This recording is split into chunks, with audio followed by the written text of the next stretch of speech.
Good morning बच्चों। आज हम एकांकी संचय महाभारत की एक सांच के अन्य प्रश्नोत्तर पढ़ते हैं। तो हमने वर्कबुक के सारे प्रश्नोत्तर कर लिए हैं, तो अब हम अन्य प्रश्नोत्तर पढ़ते हैं। प्रश्न, मानव जीवन के लिए महाभारत का क्या संदेश है? उत्तर, मानव जीवन के लिए महाभारत से हमें ये संदेश मिलता है कि हमें ना तो स्वार्थी ही बनना चाहिए और ना ही इतना न्यायप्रिय और धार्मिक जैसे कि युधिष्ठिर था। दूसरे, हमें इतना महत्वाकांक्षी भी नहीं होना चाहिए जिससे इतने बड़े साम्राज्य का अंत हो जाए। किसकी लपटों में उसके साथी स्वाहा हो गए? समझाकर लिखिए।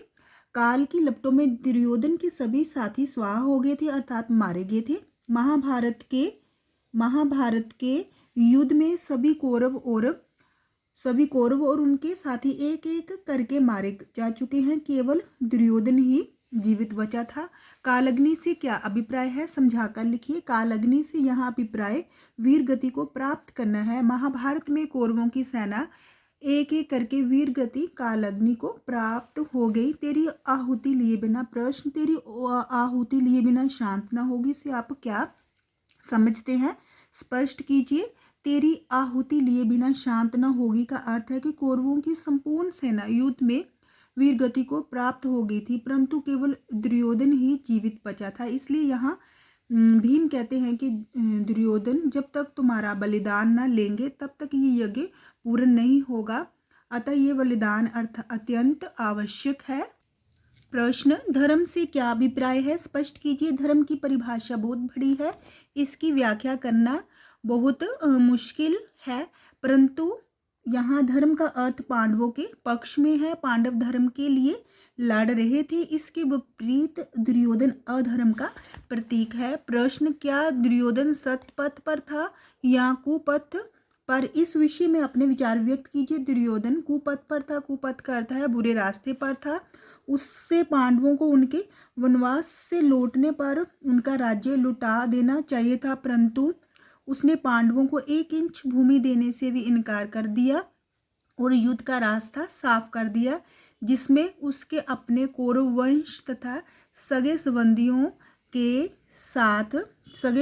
साथ साथ लाखों सैनिक भी मारे गए।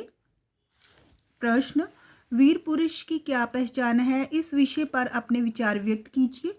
वीर पुरुष की पहचान ये है कि वीर पुरुष अपने शत्रु से आमने सामने लड़ता है, निहत्थे पर वार नहीं करता। निहत्थे कि जिसके पास अस्त्र शस्त्र नहीं है, वार नहीं करता और ना ही पीछे से वार करता है। दुर्योधन ने जिस प्रकार अभिमन्यु पर वार किए वह कायरता का प्रतीक है। अधर्म से क्या अभिप्राय है? युद्ध में धर्म के कुछ नियमों का वर्णन कीजिए।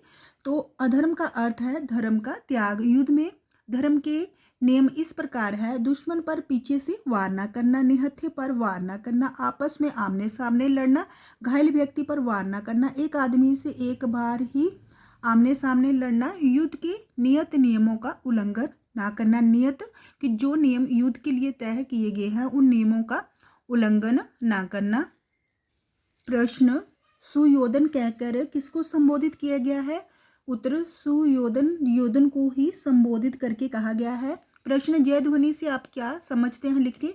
जयध्वनि युद्ध में विजय प्राप्त करने को कहते हैं। पांडवों ने महाभारत में जब दुर्योधन को हरा दिया और वह आहत हो गया तो उन्होंने खुशी से जय ध्वनि की, अर्थात अपनी विजय का उद्घोष किया। अश्वत्थामा कौन था? इसके विषय में लिखिए। अश्वत्थामा कौरवों की सेना का प्रधान सेनापति था। वह द्रोणाचार्य का पुत्र था। महाभारत के युद्ध में वह कौरवों की ओर से युद्ध कर रहा था। युधिष्ठिर को न्यायवान और धर्मराज क्यों कहा गया है? युधिष्ठिर ने जीवन पर्यंत सदैव धर्म का पालन किया और न्याय के पक्ष का साथ दिया। इसके लिए जीवन में चाहे उन्हें कितनी ही कठिनाइयां झेलनी पड़ी, परंतु वह विचलित नहीं हुए, डगमगाए नहीं। प्रश्न, न्याय करने के लिए कठिन से कठिन परिस्थितियों का सामना क्यों करना पड़ता है? तो उत्तर, ये बिल्कुल सत्य है कि न्याय के लिए कठिन से कठिन परिस्थितियों का सामना करना पड़ता है। न्याय करने पर सगे संबंधी, घर परिवार वाले, सब जन, सब अपने जन भी आपके विरोधी बन जाते हैं। तो अगर आपको मेरी वीडियो अच्छी लगी हो तो प्लीज़ इसे लाइक, शेयर और सब्सक्राइब अवश्य कीजिए। धन्यवाद।